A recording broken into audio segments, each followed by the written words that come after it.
ಇವತ್ತಿಂದ ನೀವು ಮಾಡಿರೋ ಕಮೆಂಟ್ಸ್ಗೆ ಅಥವಾ ನೀವು ಮಾಡಿರೋ ಕ್ವಶನ್ಸ್ಗೆ ಪ್ರತಿದಿನ ಒಂದೊಂದು ವೀಡಿಯೋದಲ್ಲಿ ನಾನು ಆನ್ಸರ್ ಹೇಳ್ತೀನಿ, ಸರಿನಾ? ಮೊದಲನೇ ಕ್ವಶನ್ ಅಲ್ಲ, ಮೊದಲನೇ comment ಅಂದ್ಕೊಳ್ಳೋಣ.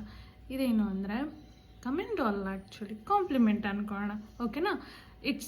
It's good achievement. It's not A easy job present days. Government job ತೊಗೊಳ್ಳೋದು ಈಸಿ ಇಲ್ಲ ಈಗಿನ ಕಾಲದಲ್ಲಿ.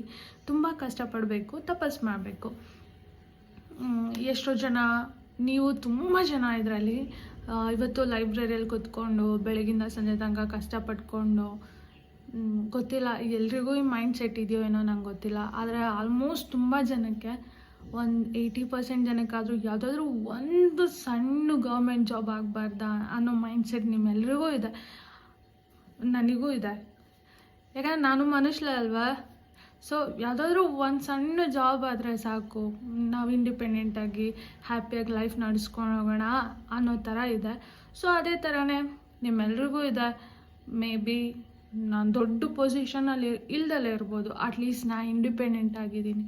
ಸೊ ನಿಮ್ಮಲ್ಲೂ ಕೂಡ ಜಸ್ಟ್ ಒಂದು ಸಣ್ಣ ಜಾಬ್ ಸಿಕ್ಕಿದ್ರೆ ಸಾಕು.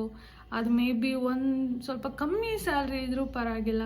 ಒಂದು ಗೌರ್ಮೆಂಟ್ ಜಾಬ್ ಆಗಿಬಿಟ್ರೆ ಯಾವಾಗ ನಾ ಈ ಲೈಬ್ರರಿಯಿಂದ ಹೋಗ್ತೀನೋ ಅಥವಾ ಈ ಸ್ಟ್ರಗಲ್ ಪೀರಿಯಡ್ ಎಂಡಾಗುತ್ತೋ ಅಂತ ಕಾಯ್ತಿದ್ದೀರಾ.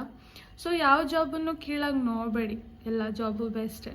ಎಲ್ರಿಗೂ ಆ ಜಾಬ್ ಅವ್ರ ಲೈಫ್ ನಡೆಸೋದಕ್ಕೆ ಅದು ಹೆಲ್ಪ್ ಮಾಡುತ್ತೆ. ಸೊ ಕರೆಕ್ಟ್, ಯಾವ ಜಾಬ್ ಆದರೂ ಈಗಿನ ಕಾಲದಲ್ಲಿ ಒಂದು ಗೌರ್ಮೆಂಟ್ ಜಾಬ್ ತೊಗೊಳ್ಳೋದು ತುಂಬಾ ಕಷ್ಟ ಇದೆ.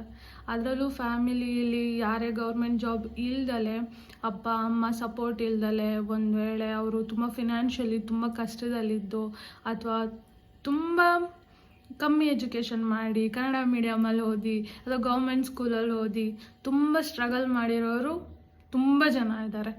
ಸೊ ಅವರೆಲ್ರಿಗೂ ಮೈಂಡಲ್ಲಿ ಒಂದೇ ಥಾಟ್, ಯಾವುದಾದ್ರೂ ಒಂದು ಸಣ್ಣ ಜಾಬ್ ಆಗಬಾರ್ದಾ ಅಂತಾನೆ. ಸೊ ಅವರಿಗೆಲ್ಲ ಡೋಂಟ್ ವರಿ, ನಿಮ್ಮೆಲ್ರಿಗೂ ಜಾಬ್ ಆಗುತ್ತೆ. ನೀವೇನು ಮಾಡ್ತಿದ್ದೀರೋ ಅದನ್ನು ಸ್ಟ್ರಿಕ್ಟಾಗಿ ಮಾಡಿ, ಸರಿನಾ?